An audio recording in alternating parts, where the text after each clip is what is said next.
నన్ను రాజకీయంగా నిలదొక్కుకోవడానికి అవకాశం కల్పించిన విశ్వవిఖ్యాత నట సార్వభౌమ వ్యవస్థాపక తెలుగుదేశం పార్టీ అధ్యక్షులు శ్రీ ఎన్టీ రామారావు గారికి ఘనంగా నివాళులు అర్పించుకుంటూ కింద స్థాయిలో ఉన్న నన్ను రాజకీయంగా ఎప్పటికప్పుడు ప్రోత్సహిస్తూ ఒక పట్టణ అధ్యక్షుడిగా ఉన్న నన్ను శాసన మండలి చైర్మన్ గా చేసి ఆ రకమైన గౌరవప్రదమైన స్థానాన్ని కల్పించి నాకు గుర్తింపించి ఈ రోజు కూడా నన్ను ప్రోత్సహిస్తున్న నా రోల్ మోడల్ అయిన శ్రీ నారా చంద్రబాబు నాయుడు గారికి ఈనాడు ఈ పార్టీని 6 శాసనాల ద్వారా ఒక నవ శకంలో నడిపించడానికి పూనుకున్న నారా లోకేష్ బాబు గారికి ఈనాడు నా తెలుగు కుటుంబ సభ్యులైన మీ అందరికీ నమస్కారాలు తెలియజేసుకుంటున్నాను.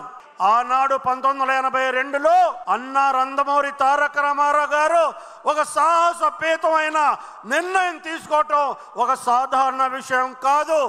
ఎవరైనా వెంకటేశ్వర స్వామి దర్శనం కోసం తిరుపతి వెళ్తే నందమూరి తారక రామారావు గారిని కూడా మరి కలుసుకోవటానికి మద్రాసు వెళ్ళేవారు. అటువంటి అభిమానం రాముడుగా, కృష్ణుడుగా, వెంకటేశ్వర స్వామిగా మరి పురాణ పాత్రలు పోషించడమే కాకుండా సాంఘిక చిత్ర రంగంలో కూడా ఎవరు కూడా సాటి రాని నటనలో జీవించిన వ్యక్తి, తెలుగు వారి గుండెల్లో నిలబడిన వ్యక్తి.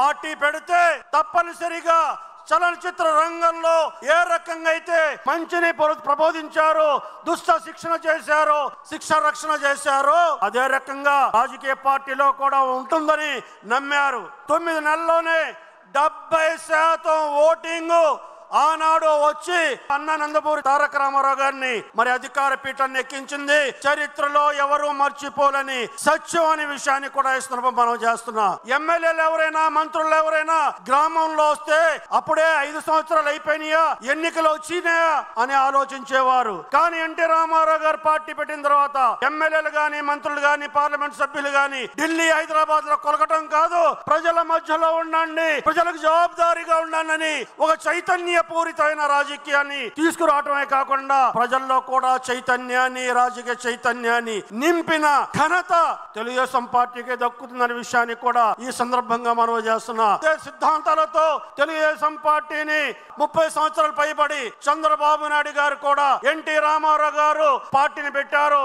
ఆ పునాదుల్ని పటిష్టం చేస్తూ ఈ పార్టీ కలకాలం ఉండే రకంగా, ముందుకు సాగే రకంగా పార్టీ నిర్మాణం చేయటం కాకుండా ప్రభుత్వంలో కూడా అనేక మార్పులు తీసుకొచ్చి, అనేక సంక్షేమ కార్యక్రమాలు తీసుకొచ్చి చిరస్థాయిగా తీసుకురాగలిగారనే విషయాన్ని కూడా ఈ సందర్భంగా మీరు గమనించాలి.